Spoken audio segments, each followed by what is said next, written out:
મંડેલીના કુવેલા પરાની અંદર આજે જે મહિમા ભજન સત્સંગનો જે રાખવામાં આવ્યો એવા અમારા ભક્તરાજ અને વડીલ એવા ફતાબાને અમારા કોટી કોટી વંદન. તો આપણી વચ્ચેથી એમને વિદાય લીધેલી છે અને એમના એક નિમિત્તના માત્ર આજના સંતોનો સંત મેળાવડો એમના પરિવારે આજે જે પ્રોગ્રામ રાખ્યો બપોરે એમને જેની નાત ગંગા બોલાઈ હતી, કોઈ સગા સંબંધી, કોઈ મિત્રો, કોઈ સંબંધીઓ વાલા વાલેશ્રી બોલાઈ અને બપોરે પણ ભોજનનો પ્રસાદને મહિમા રાખ્યો તો. અત્યારે એમના પરિવારે આ સંત દર્શનનો કાર્યક્રમ રાખી આપણા બધાનો અરસ પરસનો એક મિલન કરાયું. એટલે પરિવારને કોટી કોટી ધન્યવાદ. અનેક વખતે પરિવારને આપણા બધા તાળીથી વધાવો ભાઈ. જ્યારે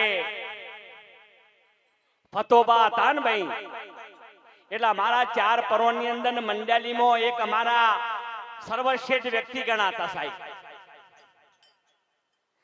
જ્યારે અમને મળે, જ્યારે એમના ત્યાં આવ્યા હોય ત્યારે એ ઘણી વખત જેમ શબરી જેમ રોમને બાળીને ભાન ભૂલતી ને એમ ફતોબા એવા સંબંધી કોઈ ભક્તરાજને બાળન તો એ પણ ભોન ભૂલી જતા.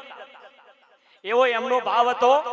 એટલે નહીં ભાઈ કહેવત કે જેના પુણ્યમાં પડ્યું હોય, જેના કર્મમાં પડ્યું હોય, જેની પેઢીમાં પડ્યું હોય એની પાછળ આ ભજનનો મહિમા થાય ને કે બીજોની પાછળ થાય નહીં. એટલે એમની પાછળ આજે મહિમા પરિવારે રાખ્યો. એમને ફરી મારા કોટી કોટી વંદન. અને પહેલા સૌ પ્રથમ પહેલા આપણે બધા જ આ હંસ આપણા વચ્ચેથી જ્યારે વિદાય લીધી છે આજે, એટલે પરમાત્માના આપણા બધા ગુરુ મહારાજને રામાપીરને પ્રાર્થના કરીએ કે અંશ જીવ જો હોય તો સંતની ચરણમાં હોય અને જે કક્ષાએ હોય પરમાત્મા એમને બહુ સુખ સમૃદ્ધિ અને બહુ શાંતિ આપે. એ પહેલો આપણે બધા 2 મિનિટ મૌન પાડી અને પછી આપણા ભજનની શુભ શરૂઆત કરીશું. બોલો સદગુરુ દેવ.